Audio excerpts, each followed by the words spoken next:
ak wax gi ñuy wax ne masalan nit daa war a rafet njort maanaam bu fekkee ne nit ñëw na ne la gis naa yonente bi sallallahu alayhi wa sallam rafetal njort ne gis na ko diine kenn du ko wékk foofu maanaam diine li ñuy rafet njort mooy loo xamante ne wuutewul ak diine waaye loo xamante ne dafa wuuteeg diine loolu foofu rafet njort amu fa ndax dafa wuuteeg diine rafet njort mooy lan mooy da ngay rafet njort ne kii lu baax la bëgg waaye nag wàcc na yoon xaar kaay ma teg ko ci yoon waaw kay noonu la ñuy rafeta njort mooy nit ki wàcc gi mu wàcc yoon rafetal ci moom njort ne topp bànneexam taxu koo jóg waaye nag dafa bëgg lu baax waaye nag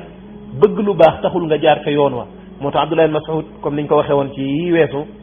ba mu fekkee gaaña ca jàkka ja ñuy def ay méthode di tudd yàlla ci méthode boo xam ne saaba yonent bi xamuñu ko woon mu ne leen yéen de war ngeen yoonu réer wala yéen a ëpp xam-xam saaba yi ñu ne ko ñun lu baax rek lañ ci bëgg dañuy tudd yàlla comme ni ko ñii di nit ñi waxee jamono bi bu leen waxee ñu ne ñun dañuy tudd yàlla yi ñuy wax yépp sax na ci alquran ak sunna ñu ne waaye nag méthode bi koy defee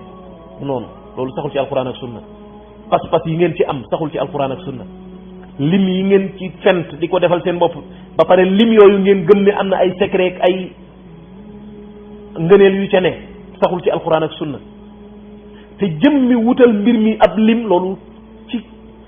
maanaam yi sharia jagoo ci la bokk sharia moo war a wutal nangam lim comme ni julli nekk ñeenti rakka tisbaar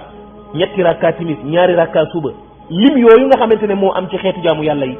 sharia dong moo jagoo maanaam yàllaa ko yonentam dong ñoo mën a désigner ne lii am na lim sàngam ñu koy jaamoo yàlla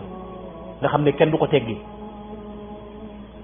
kon ñoom boo leen waxee dañ naan laa lim yi jaamu yàlla yi nga xamante ne kat moom la ñi koy def ñëpp dañoo war a rafet njort ci ñoom déedéet rafet njort gi mi ngi war a tege ci nit ki def nga xam ne aw yiw la bëgg waaye nag bëgg aw yiw taxul nga tegu ca yoon wa moo tax Abdullah ibn Mas'ud ba ka gaayee ne ñun kat li ñuy def nii lépp dañ cee bëgg aw yiw mu ne kam min muridin lil xayri lam yusib allahu akbar bari na koo xamante ne bëgg na aw yiw waaye nag dogagul yoon wa bëgg na aw yiw li muy def lépp aw yiw moo ko bëgg aw yiw moo ko ci dugal waaye nag jaarewu ko ca yoon wa te ku bëgg a jaar ca yoon wa mooy da ngay jaar ca yoon wa nga xam ne moom la sayyiduna Muhammad sallallahu alayhi wa sallam rëddoon ñu ngi ñaan borom bi tabaraka wa taala mu defal ñu ak dégg ci diine te musal ñu ci lépp loo xamante ne lu wuuteeg yoon wi sayyiduna Muhammad sallallahu alayhi wa sallam rëddoon la hada wallahu a'lam wa sallallahu wa sallama wa baraka ala nabiyyina Muhammad wa ala alihi wa sahbihi ajma'in